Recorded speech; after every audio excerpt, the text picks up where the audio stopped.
Welcome to the Virtual Millionaire Show, the ultimate destination for all things real estate investing. I'm your host, Michael McDonald, a real estate investor based out of Las Vegas, and I am on a mission to help you scale your real estate business. This podcast is designed to educate, motivate, and inspire you on your journey to becoming a virtual millionaire in the world of real estate. We bring to you experts from successful owners across the country who share actionable advice that you can implement immediately. Our goal is to equip you with the knowledge and tools needed to launch and grow your real estate investing business, paving the way for financial success. Before we dive into today's episode, I wanted to take a moment to thank our sponsor, Property Pros Marketing. Property Pros Marketing drives motivated seller leads directly to you through digital marketing. Check them out at propertyprosmarketing.com. Now, let's get started with another episode of the Virtual Millionaire Show. All right, back at you with another episode of the Virtual Millionaire Show. And today I have with me very special guest. I'm super pumped to get to know you, man. Aaron Gaunt is in the building. How you doing, brother? Hey, what's up, man? I appreciate the invite. Hey, of course.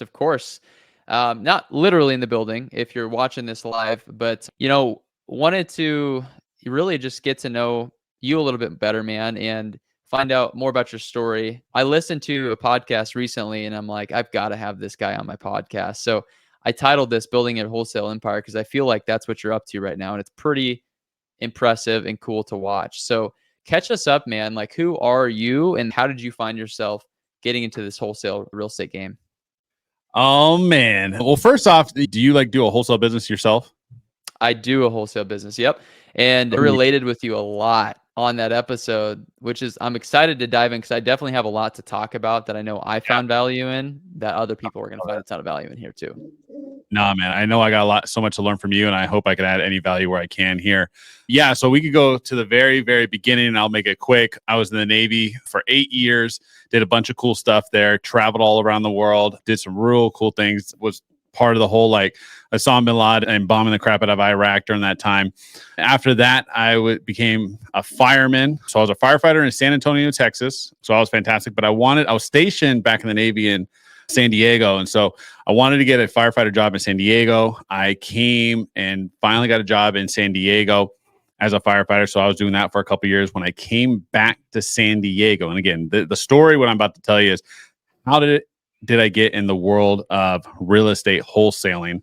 Because real estate wholesaling is a huge passion of mine and I love it. It's the business we do today. So come back to San Diego. I meet an individual young lady and I was still kind of in this party phase, I guess you would call it, where I just thought I'm going to come back to San Diego and relive my 20s when I was in the service as a sailor. Well, obviously I was getting older. And I wanted to start a family. But anyways, meet this young lady, knocked her up in 2 months. So it was definitely an oops. And it happened. And unfortunately, what I did is I took full ownership of what happened. And I said, I'm going to be a father to this young daughter that I was going to have. Unfortunately, the mother at the time, who I didn't, obviously 2 months in, I didn't know her very well, said, you're not going to be in her life. And I said, obviously guys like you and myself, we don't let that kind of crap fly. So I said, no, I'm going to be a father. And so I took her actually to court while she was still pregnant, not to do anything bad. I would just wanted to make sure I solidified my spot as a parent and a father in my future daughter's life. Now, in this time, just kind of give you some context. I mean, this individual who, she was going to give my daughter up for adoption. She was already looking at adoption agencies. She fled the state while in labor, trying to get over state lines because I took her to court and she thought that she could get away with it while she was fleeing the state. So I was already in this battle before my daughter was even born. Well, anyways, and again, I was a firefighter, so we didn't make and I was starting out. So where we made a lot of money was, if we ever hit six figures, it was because we did overtime and stuff like that. So I wasn't making crazy amounts of money, but I had a battle ahead of me. And this battle was going to consist of making more money to give to basically an attorney, right? A family law attorney. I had a fire chief come up to me and everybody knew in the fire department that I was dealing with this battle. He taps my shoulder and said, hey, I actually know this family law attorney. She's fantastic. So I hired this family law attorney from a referral, and she's still my attorney to this day. She's fantastic. Anyways, but at the same time, I was dealing with this issue of, I need to make some money. I need to pay this damn attorney. I can't, I give her little bits here and there. I was doing a bunch of overtime, but it wasn't cutting it. So what do we all do as entrepreneurs that are faced with the challenge? How, right? How can I get past this? How can I move forward? How can I make more money, right? Well, back in the Navy, I read so in the Navy as sailors, when we're on deployment, I did about 3-4 deployments when I was in the Navy. And while in the Navy, we passed around books. Okay. They could be storybooks, they could be entrepreneur books, they could be self-help books, etc. Well, one of those books got passed around. Could you guess what it is? Couldn't have been Rich Dad Poor Dad. Couldn't have been Rich Dad Poor Dad. Well, it was Rich Dad Poor Dad, right? So Rich Dad Poor Dad got passed around by a lot of us in the Navy, in our racks and stuff like that. So you got finished, you'd pass it on to a shipmate, and you read it and passed it on. Well, one of those was Rich Dad Poor Dad. I remember it was very inspirational, and I didn't have a deep why to kind of take action at the time. But guess what? Later down the road, a couple years later, unfortunately, I had a huge why that made me go pick that book back up. Because I said to myself, because I was always thinking about different ways to make money. I was going to start a small business, like hot dog business. I was thinking like a cleaning business. I was thinking anything. Okay, what other aspects during my time off that I could do to generate more money? Think of that entrepreneur kind of mindset. I think it's how we all start, right? Yep. But I was like, real estate. Everybody talks about real estate, going into real estate, no money. What does that even mean? So obviously I go to Google, I type in how to make money in real estate without any money. Wholesaling came up, and I said, what the freak is this wholesale? Whose ad was it? I have to ask. Who popped up? Well, so I went down YouTube University at first. Okay. I will get to the coaching program. Okay. I did drop some money on coaching, but I went down to YouTube University. So obviously I was watching all the guys back in the day. Who was it? Jerry Norton, Max Maxwell, right? All those guys who were pumping out content at the time about wholesaling. And I would be sitting at the fire department. I was learning. I was taking notes, and even guys in the department started realizing what I was doing. But anyways, I was like, okay, now I need a coach. I don't know what got me into thinking I needed a coach, but I needed a coach, right? And that the ad popped up was Wholesaling Inc., baby. And so nice. Wholesaling Inc. was Tom Kroll and Cody Hoffine. I know Cody Hoffine very well now personally. Tom Kroll, I never got to know him, but I'm definitely a big fan. But yeah, so dropped. But again, I was in debt. Where did I come up with that money? A lot of people preach, don't put money on your credit card and whatever. I put my crap on a credit card. Guy comes up to me. So I was getting sold by an individual at the time at Wholesaling Inc. And he says, it's going to be $5,000 to teach you. So I said, crap. Okay. Well, I was like, I got this credit card I get from a bank. I think my limit was $5,000.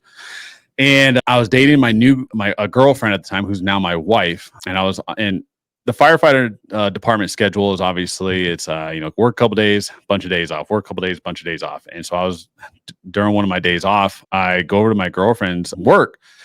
I was off. I go to my girlfriend's work and I say, hey, I give her this spiel.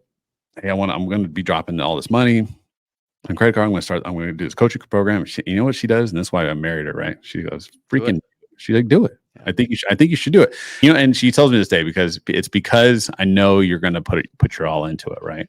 Hey, shout out to your wife. And by the way, it's her birthday today too, right? That's right. Happy birthday. So happy birthday. I saw that on social media. We got to give her some love because listen, guys, everybody who comes onto the show had a supportive wife. And me, when I'm on these shows, I always talk about how important that was because it's a big decision. I put $25,000 on credit cards. $5,000 still a lot of money. And shout out to Wholesaling Inc. I listened to every one of those podcasts back then. And I'm good buddies with Cody as well. So anyway, I digress. But I just wanted to give flowers where flowers are due there. I appreciate it, man. She's going to listen to this podcast and she's going to really appreciate that. But no, she's an incredible rock star. And all throughout this, from day one to put it on the credit card to today, she supports me and I support her. And I think she supports me even more. You're right. It's the supportive wife, and that's a whole podcast in itself. So she tells me to do it. I put the money on a credit card, and immediately I go right into the coaching program. And long story short, 2 months later, I get my first deal by sending postcards and going through the action steps that Cody Hoffine and Tom Kroll gave. And I got my first deal, and that first deal netted me $19,000. And I gave 10 grand of it to my attorney, and I kept it going. And there's a whole bunch more to the story as well as we get into consistent deal flow. But that is how I found wholesale real estate, and I never looked back. And I still do wholesale real estate, and I freaking love it. It's changed my life. And currently, because the way the story started, I have full custody of my daughter. I'm a full-time dad, and me and my wife actually got our own kid as well. So life is amazing. Dude, absolutely amazing. I'm super, super happy for you because I can't imagine how difficult that probably was to go through all of that and take a chance on yourself simultaneously. I mean, it's a lot, right? But it's just good proof that it can be done. And it's nothing really easy is going to be nothing easy is going to be like worth it. You know what I mean? Right.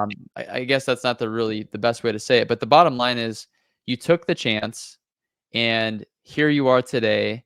And man, watching what you're creating is pretty cool. And so I want to dive into the progression. So the hardest part in the beginning though is getting that first deal. So thankfully you were able to, not thankfully, it was you taking the action, right? Cody and Tom always talked about massive imperfect action. The guy that I had on last week, we talked about the same exact thing. He went through wholesaling too. And getting that first deal, that faith to fact moment was just so important. How did you find it? Was it a wholesale or was it a direct mail piece you said? Yeah. So let's talk about that. Some of your listeners might want to know how to get your first wholesale deal. And to me, my thing is always driving for dollars. Now, unfortunately, I didn't start with driving for dollars. What they taught at the time was pull a list from List Source. I don't know if you remember that. I do. Yeah. So List Source. So you pull your list. I think they were talking about, obviously absentee, high equity. And so I pulled a list, and I was getting from the military, I had disability. So I was getting some disability pay. And I was getting, what was it called? So using the GI Bill, they actually give you housing allowance. So I was getting this additional housing allowance at the time and disability pay. And I used that pay for marketing. So I had my firefighting job. I had this other pay on the side, and firefighting was paying for my bills, and then this other stuff was paying for my marketing. So God willing, thank the Lord that I was able to use that for marketing. And so I was, oh gosh, what was I spending? I think I was sending out like 1,500 postcards a week.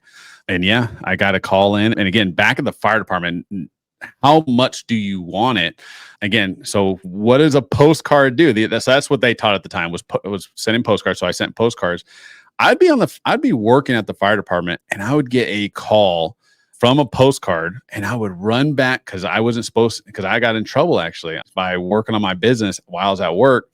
But I would run in the back, and I'd pull out, and I had the binder, and I'd pull out the script that they gave me, and I would go through, and I'd be talking on the phone, and oh man, I just remember the adrenaline rush to this day. And I would go to the back, and I would set these appointments, and I was using some cheap CRM. I don't even think I had a laptop. Everything was from my notepad. And yeah, dude. So it was actually a real estate agent, literally the hardest deal to this day, my first deal. And that's why I'm so successful, right? Because they say that if your first deal is easy, the rest of the stuff's just downhill from there, right? I knew there was more to the story because 2 months in, like that's too easy, right? So keep going. Right. So I'm sending a bunch. Yeah. So I get this real estate agent. He gives me a call, and he says, "Hey, I got a client who wants to sell. She got one of your postcards." And I said, "Perfect." I go to the property, I give him an offer, and the agent was super cool. I actually know him to this day because I probably made his life a headache for that first deal because I didn't know proof of concept. I'm just doing the thing. So, all right, so he tells me to put $500 EMD. So that's another thing. So I put $500. $500 is a lot of money at that time, right? So I put $500 for EMD, and what Cody Hoffine and Tom Kroll taught at the time were create a feeding frenzy, and we actually do this to this day. Because I built a buyer's list of 100 people, just places I found, the way they teach. So I built a buyer's list. I'd be calling buyers, and I would be pushing people. So I got the contract from this agent through an agent, right? Like the hardest way to do it when you first start off, right? Not in my own purchase agreement or anything like that, through an agent. But anyways, long story short, I found a buyer which took me about 3 probably inspections, getting different buyers to come through. And yeah, like I said, 2.5 months later, we closed. And yeah, it was just history from there, man. All right. So almost a $20,000 deal. but you were working with the realtor, and there's obviously more moving parts with paperwork with working with the realtor. Right. We had a double close. That's what I was missing. I was trying to think of that. I was like, yeah. So we had a double close at the time. So we used, what do they call it? Because that was the only time I ever double closed. Actually, the funny thing. Transactional funding. Transactional funding. Yeah. So we used transactional funding. Man, I remember that was just a nightmare. That was a headache. But anyways, that's what we did to double close. Sweet. So you got it. That was proof of concept. And now you're addicted. Now it's like, oh my gosh, I just made 20,000. I'm going to put 10 over here. I'm going to invest back into the business and keep going. How long did it take you to get enough deals and confidence in this business to like decide, hey, I'm not going to do firefighting anymore? Man, are you in Utah? I'm in Las Vegas. Las Vegas. Okay. Never mind. For some reason, I thought you were in Utah, because I was about to say, because our next coach, you might know him as well. And he's a dear friend of mine now. But anyways, so I do another deal. I do about 3 deals. But I'm like, okay, how do I get consistent deal flow, right? Because what I'm doing, you need a good marketing budget, by pulling lists, right? Pulling lists, everybody's hitting the same list, whatever, right? But I was like, there has to be a list out there that no one else has hit.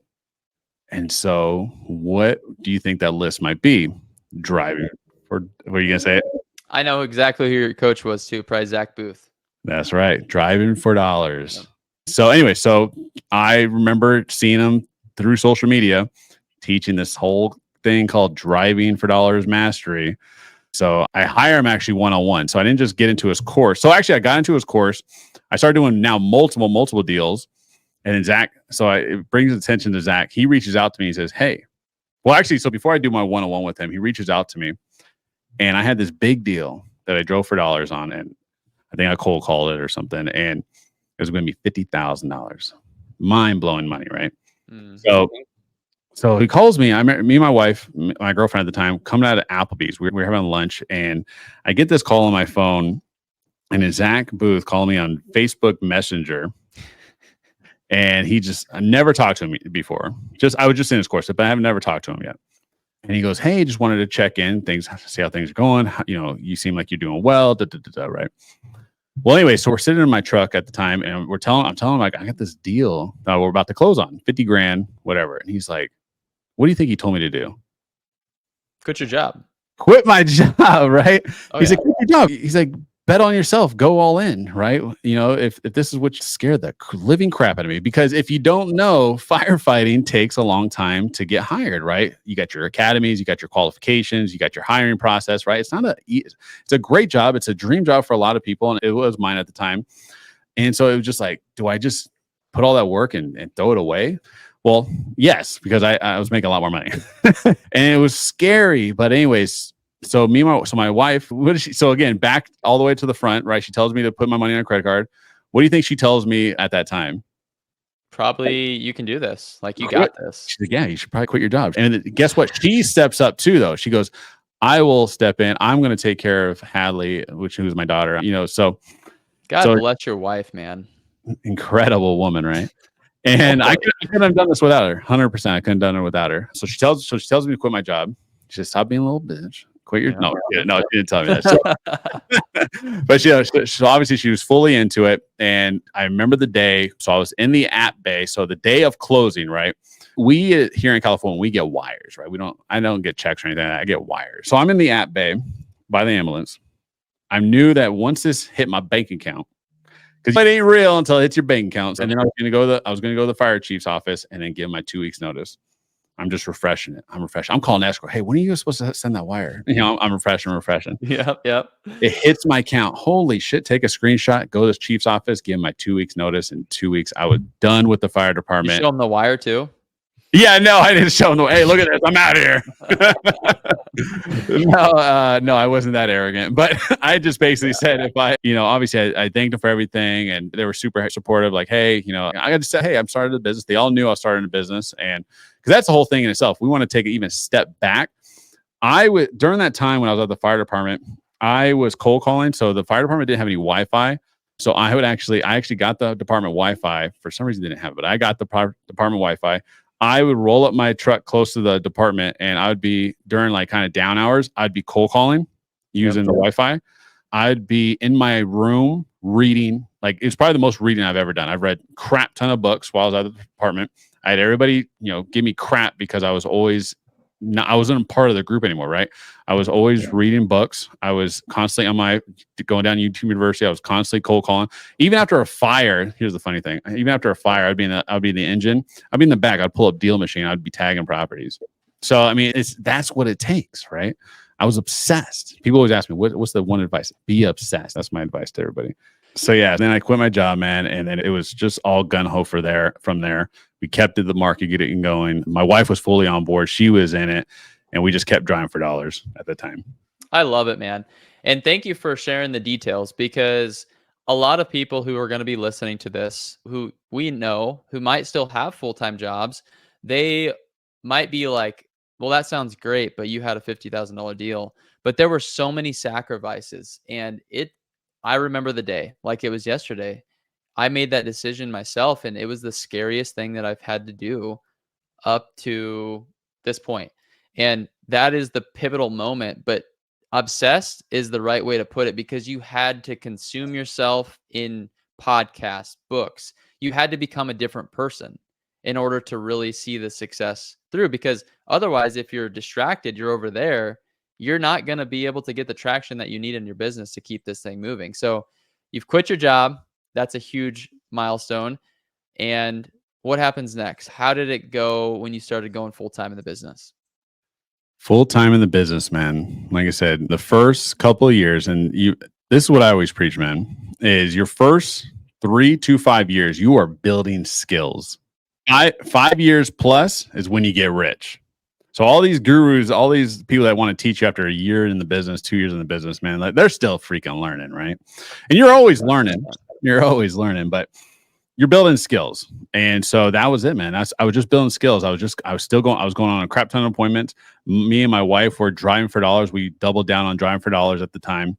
We would drive all around our counties, and again, we're in Southern California. So we drove, like, it was a great opportunity because I got to see all the neighborhoods. I'm not from Southern California technically, and I got to see all the neighborhoods. So like to this day, since we're doing a lot of deals in Southern California, I know where all the pockets and everything is, because I drove down every single damn street in this area. So it was a fantastic opportunity to do that. I would always suggest drive for dollars when you first start. The best date nights. I remember doing it with my wife. We would always drive for dollars together. And awesome. I can't tell you how many memories that still come up to this day from those days of driving for dollars. And for those of you who are listening, who are like, what in the world are these guys talking about? It's where you like go around neighborhoods, you write down addresses, or use an app these days. Deal Machine is what I use. And you just pin the property. And then when you get back home, you get them on an Excel spreadsheet and you call them or you market to them. And those are the best opportunities because they're clearly distressed properties.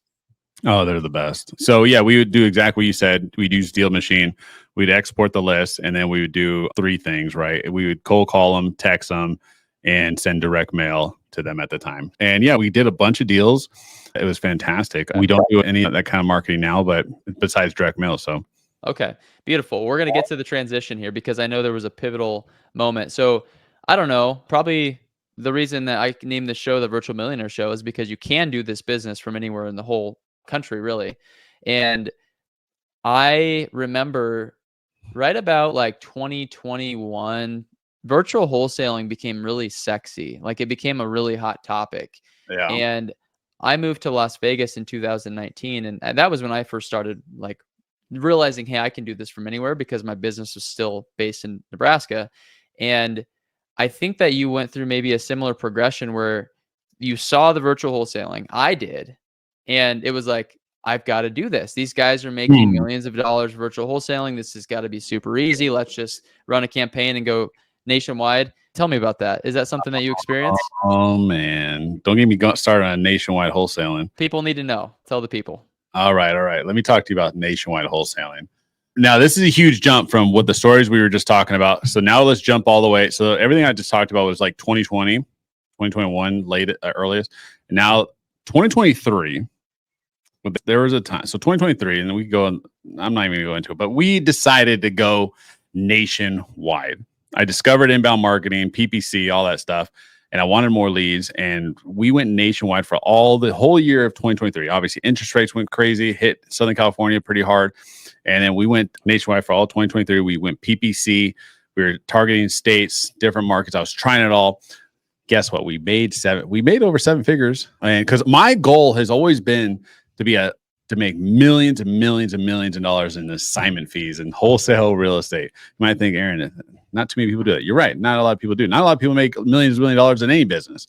Sure. But guess what? People do it. And that's what we're doing currently. But our vision is to do 24 million annually in wholesale real estate. Okay. People do it. People do it in our mastermind. You're part of CG, right? I'm not. I actually was just invited though to the next meeting by a buddy, and I have not decided if I'm going to go yet. He hasn't given me the dates, but I do know what CG is, and it's a great group. Awesome. So yeah, there's big guys in there doing that. But anyways, so 2023, I thought you said it perfectly. It was a shiny object thing. People are talking about it. I was like, okay, nationwide, let's get a bunch of properties. This must be the secret sauce to do millions and millions and millions of dollars in wholesale real estate. I found out very quickly that's not. So obviously I kept trying to make it work.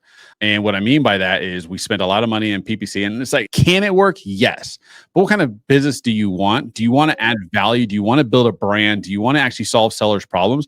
I don't think so. I don't think you could solve as many sellers' problems as you can if in your own backyard. For example, we're solely focused on Southern California. We have all the people that can solve problems, like attorneys, mobile notaries, contractors, agents, and then including ourselves by actually driving to the properties, having these in-person, intimate conversations, intimate ways that we could deal with tenants, right? And we do that. So like half of the properties that are in escrow right now, we drove to these properties. We were able to solve actual real issues, and that's kind of what we're doing. We're also building our brand. But anyways, and what else? What about the lessons? Because I know you decided that it wasn't for you, and you could be way more profitable locally. So, we all know that it all works. It definitely works. But what do you want in your business for what you want, right? Because there's a huge difference between being in all these markets. There's a lot of challenges that come up with those. Can you talk about some of the biggest challenges in virtual markets? Were you doing wholesales? Were you doing novations? Or what exactly were you doing for Dispo? Are you a nationwide wholesaler? I wouldn't say I'm a nationwide wholesaler. I have wholesaled in about 15 plus states. So, I mean, I didn't want to offend you or anything. Oh, no, you're not going to offend me. And the reason I'm asking is because I already know what you're going to say because I've done it before, right? And because I listened to your story, and that's the reason I wanted to go this route, because I think a lot of people listening, they'll see you do that. They'll see me talk about, hey, I just closed a deal in Tampa today. I'm not in Tampa. It's not my market, but I had a lead there and I was able to close it because I have a good process for doing so. However, more isn't in this business always the best in terms of more locations. I always thought initially that it was going to be awesome to say that I did deals in all 50 states. Because that's just like, it's an accolade, right? But at the end of the day, it's not for everybody. And there's a lot of challenges that come up, and it's a whole new wheel invented in every single market. Every new relationship starts again. So those are some of the things that I recognize, but I'm curious on what your perspective is. And from that lesson, was it just not profitable to what you were expecting, or why didn't you keep doing it? 100%, man. We have a map out here where we've wholesaled in a crap ton of states. We've done a crap ton of deals, and so is it possible? Can you make money? Absolutely. I don't think it's super profitable because you're going to get a lot of cheap properties. You're right. Your bottleneck's always going to be Dispo. We did a crap of innovations. So like I said, it works. You're right. It freaking works. But do you want to make millions and millions of dollars? Do you want to be a profitable business? You need fat, juicy wholesale deals. For example, we still do somewhat virtual. We open up a separate market in Northern California. So I'm actually going to be working on building a team up there. But I digress. That's a whole nother issue. Stuff, man. That's exciting. But I had a good sized team of acquisition guys locking stuff over the phone, doing a bunch of deals, just locking up a bunch of contracts, doing 50 plus contracts in a month, right? People just submitting forms and saying, I'm ready to sell. And then what's going to happen? So now it's the Dispo side. So now the Dispo has to go find the agent to list it, because that's what we did. We did a lot of novations. We had a bunch of different ways to find buyers, and we were dispoing properties, but we couldn't solve the actual problems that arise and existed to this day. Our average assignment fee was what's the national normal assignment fees, like 15, 12 grand or whatever. That was about it. So for us, a 15 ripper was always great. Oh yeah, we do 15, Now our average assignment fee is 47,000, right? We do multiple 6-figure deals a month in our market. That's killer, like man. we're very profitable now, right? We're doing multiple millions of dollars now in just this year. That is exactly what I was expecting you to say, is the profitability of it, because there's a lot of people, and I fell to this myself where, yes, we're making millions of dollars, but how much is your profit margin? How much do you actually Mm. get to take home to your family in your business? And a lot of people don't take home a lot of anything. It's like, well, what's the point? And so you found out really fast that was not gonna, like, doing $15,000 deals and all the brain damage that comes along with all of these properties, and that's pretty much what it Yeah. is just not worth it for you. And so you pivoted, and I want to talk about that because I love. We're going to talk a lot about, like, man, I wish we had more time because there's so many things I want to dive into here. We'll do a part 2. We might have to do a part 2, but tell me about what you built today, because this is the empire part that. Okay. And by the way, I didn't overlook the fact that you said $24 million. Mm. That is a huge number, right? I actually, That's I'm connected with a lot of people who are high level in this business, and very few people are talking about $24 million of revenue that I know of. So tell me about that. How are you going to do that? Because that's pretty insane. Yeah, for sure. Well, I want to just take a quick step back when it talks about virtual stuff. And what I mean by virtual, like the ultimate, the key point takeaway is go into a market and go deep, and I mean deep, not wider, right? So if you want to do virtual, that's fine. Just get to know your market, get the people, get the boots on the ground that you need, get the resources that you need to be able to serve your sellers, right? Get the right attorney for that market, get to know the laws in that market, right? That's okay. But when you go out and you do multiple different states, your dispo is going to be a mess. Your headaches are going to be a mess for less margin, right? Yeah, you could. Oh, look at all the contracts. Well, I like the brain damage comment. Yeah, it's freaking brain damage. And thanks for clarifying, because we're talking some major smack right now about that model. But in reality, I live in Las Vegas. We go super deep in a couple of markets, Right. and we have exactly what you're talking about here. Yeah. Pick 3 to 4 markets. If not one, start with one. But yeah, be your expert in those markets. Yeah, when you go to, like, because I was doing statewide crap and been there, done that. And yeah, do we all make money? Do we close deals? Yes, it's possible. If you want to get your first deal quick, that's a good way of doing it, right? But anyways, let's talk about future stuff at building the empire, right? And leadership, right? I think that's what you heard in the last podcast. Yep. That's the way you're going to build the empire. Is what is it, John Maxwell, right? You got to make sure you raise that lid.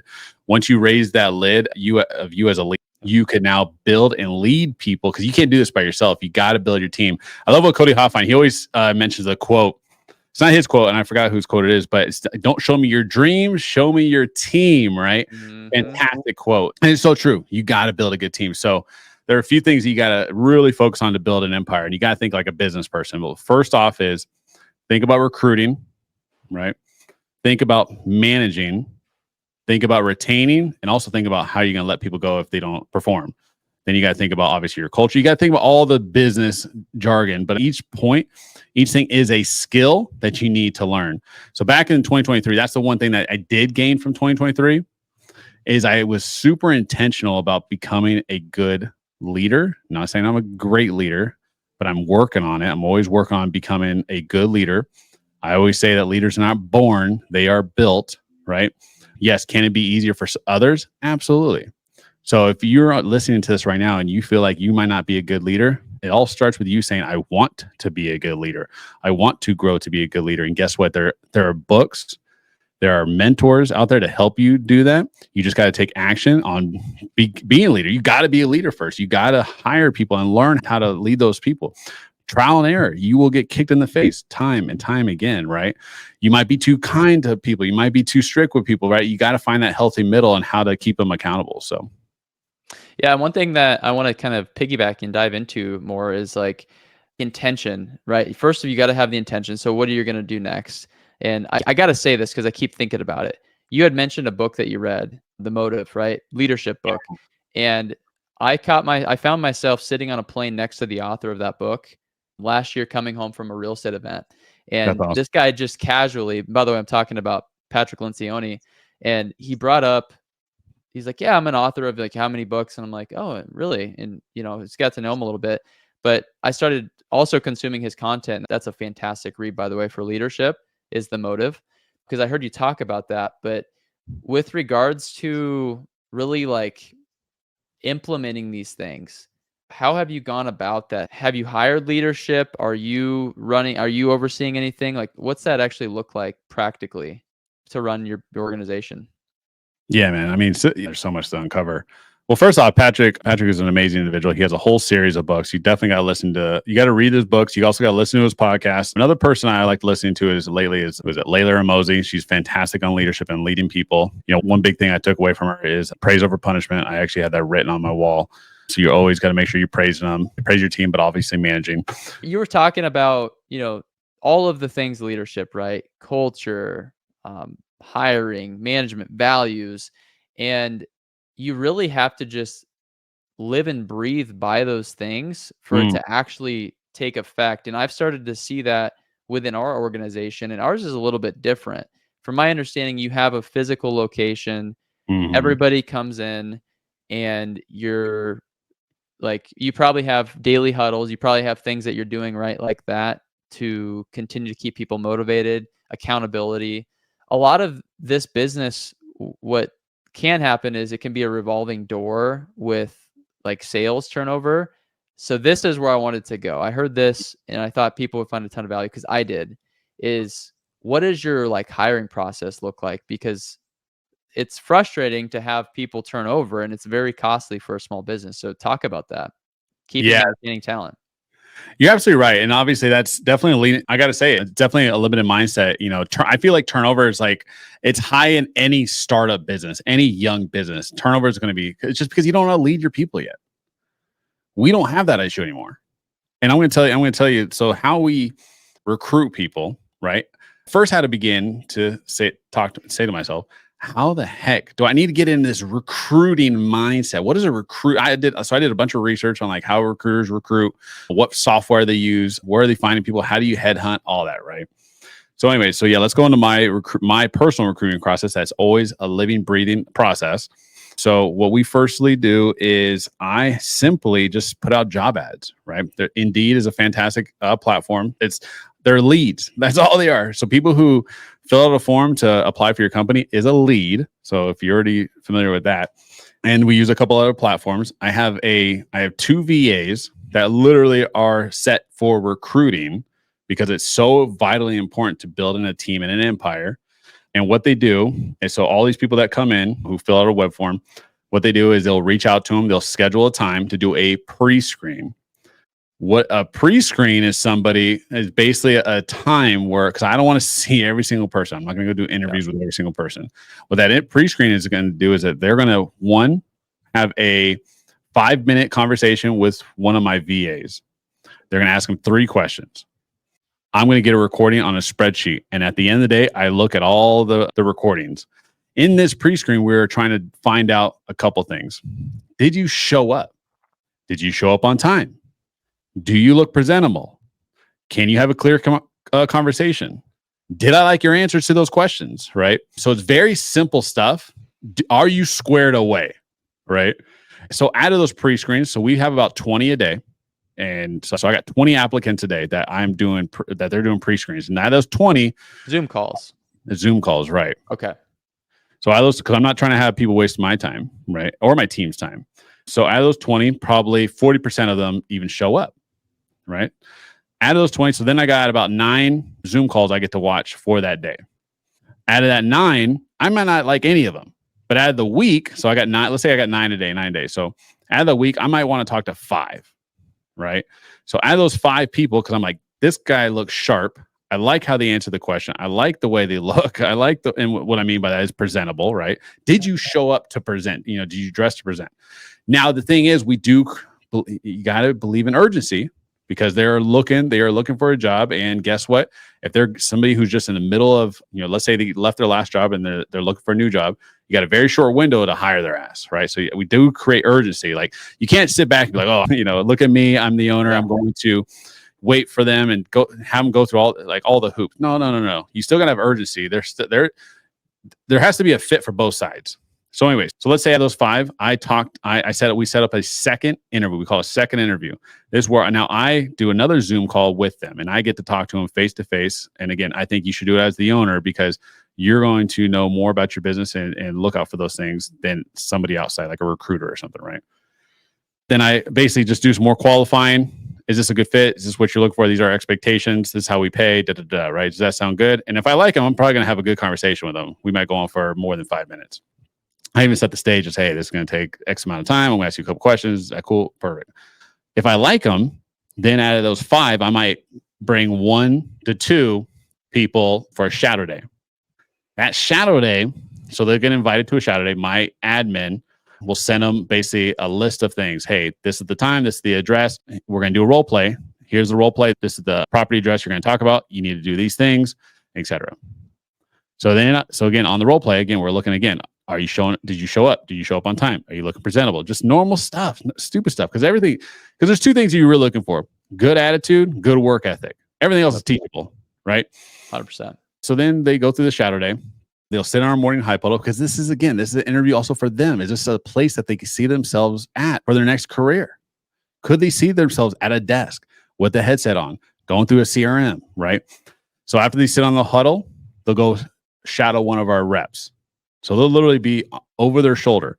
Again, are we looking? This is what else we're looking for. Are they on their damn phone? We've seen people on their phone, and guess what? They're out, right? See you later. Yep. If they're on the phone, I'm making sure. Like, are you taking notes or something? Because I take my notes on my phone. That's exactly what I was doing when I looked over here. I was taking notes because I'm paying attention right now. Yeah, and I can send you our thing too if you want. So anyway, so are they asking questions? Right? I want to know, are you asking good questions, good meaningful questions? If you're going to be doing this for months in, you better be asking some questions, right? Now, my guys know that this is not a training day. This is a shadow day. I just want them to take knowledge. Are they asking questions, right? So about 30, 45 minutes of doing that, then I take them to the conference room. We go to the conference room. I ask them immediately, is this a place that you can see yourself working at? How is it so far, right? If it's something that they'd like, that they want to move forward with, perfect. We'll continue the conversation. From there, I just ask a bunch of questions. I ask core value questions, right? You better have some damn core values in your business. If you don't have any core values, you're built on nothing. You're built on sand, okay? 100%. So we have core values in our business. I ask them, hey, and I go through each core value. And I say, hey, give me an example of how you utilize this core value. And then we ask them a bunch of questions. Usually me, my wife, and the sales rep who they shadowed. And then we're just asking a bunch of questions. We're getting to know each other. We're saying, hey, on a bad day, how do you handle yourself? Right? And then after that's done, we go into a role play exercise. This role play has made and broke people so many times, and I love it. This is a lot of people get people on the phone. I'm not going to have them wasting time on and waste some leads on some random person, but Sure. Role play has been fantastic because what happens is, one, there's another thing. Remember I told you back earlier, we sent them an email before the shadow day to say, hey, this is the property address you're going to be looking at. This is the role play questions that we're going to, you remember that? I missed that part actually. So I'm glad you brought that back up. So you're sending that ahead of time. So here's where we're at. Here's the questions. Take a look at this. And then you're going to quiz them on it. I take it right here. Well, yeah, because obviously it's kind of like them looking their CRM. This is okay. This is the property. This is the person, the seller I need to talk to, right? And so we send that. It's just setting the stage. Every step and every process is set in the stage, right? So we set the stage. So I want to know, did you look at your email? Where did you prepare yourself for this, right? I've seen people so much, and we go both ends of the spectrum. I've seen people who did not read the email and they failed hard in their role play exercise, right? Because they didn't read the damn email. Then I've gone to the very other end of the spectrum where they did read the email. They went so far and above and beyond that they brought in papers of all their notes of what they did, and that they went, they did their research on the property. They prepared their own script for it and everything. Guess what? That person is with me today. Both of those people who did that, who go so far above and beyond, right? Those two people happened. They're both with me and they're both killers. Love it. But during this role play exercise, so we'll go right into it. They'll role play with the guy they shadowed, and I'm taking notes. I'm just watching, see how they're negotiating, see if they're able to handle objections. I'm not looking for perfection. I'm looking for, hey, are you able to have a conversation, or are you going to shut down? Because that's another thing. I see a lot of people shutting down, and then they look at me and ask and want me to help them. I'm like, no. That's not how this works, right? Yeah. Fuck. I'm not here because obviously the train's going to come. Let's just see if you're able to have a conversation. So anyway, so we'll stop that exercise. We'll stop the first role play. I'll give them pointers. I'll ask them how they did. We'll go right back into it and see if they applied. And we'll do another role play exercise and see if they applied, right? I want to see if are they able to receive criticism? Are they able to utilize the things that I taught them, right, into the next exercise. After that, I'll relieve my sales guy. We'll talk a little bit more. And then I let them go. And then usually I'm talking to me and my wife and the sales rep and kind of determine if this is a good fit or not. Yeah. At that point, you've tested them to the max. You have such a good understanding of how they're going to show up. Are they on time? Are they going to pay attention? Are they coachable? Where are they going to struggle, right? On the phone and in the real life situation, and their vibe. You and your wife are going to be like, how is his energy? And like those things are important too. So much gold, man. I love this stuff. And the reason I love this stuff, because 5 years ago, if you would have tried to have this conversation with me, it would have just went right over my head. Right. And it's because when you're running in the middle of everything, you can't quite see like how important these things are until you're actually building a literal empire, because you realize how valuable these people are in your organization. They're literally a make or break in everything. And hey, man, listen, it's your wife's birthday. You guys got to go get a lunch, and I would love to keep going, but I know you have a hard stop here. So I'm going to leave listeners with this. Any last thoughts that you want to share with them? This has been amazing, by the way. Thank you so much for doing this. But I appreciate any last thoughts? I think it goes back. My last thoughts are always, if you really want to get in this business, be obsessed. If you want to get in any business, be obsessed. And again, thank you so much for having me on. You give so much value. I would say keep listening. I would say go ahead and listen to all the other episodes. I'm sure they're freaking amazing and gold. Actually, I'm going to go ahead and listen to one of the other episodes as well. So again, thank you so much for having me on. Absolutely, Aaron. Well, hey, let's keep in touch, brother, and have a good rest of your day, and we'll talk to you soon. Awesome. Thank you so much. For episode in the books. Thank you guys again for listening. Before I let you go, I just wanted to invite you to our Facebook group, Virtual Deal Makers. It's a perfect place to connect and collaborate with other like-minded real estate investors. And all you have to do is simply search Virtual Deal Makers on Facebook and apply to join the group. Thanks again to our sponsor, Property Pros Marketing, for supporting the show. Go ahead and check them out at propertyprosmarketing.com to elevate your lead generation. If you enjoyed today's episode, subscribe, rate, and leave a review. It really helps, and we greatly appreciate it. Share the podcast with your friends, and stay tuned for more valuable insights. Visit thevirtualmillionaires.com to see everything about the episode and connect with me. Thanks again for tuning in. Until next time, keep crushing those deals and building your real estate empire. This is Michael McDonald signing off from the Virtual Millionaire Show.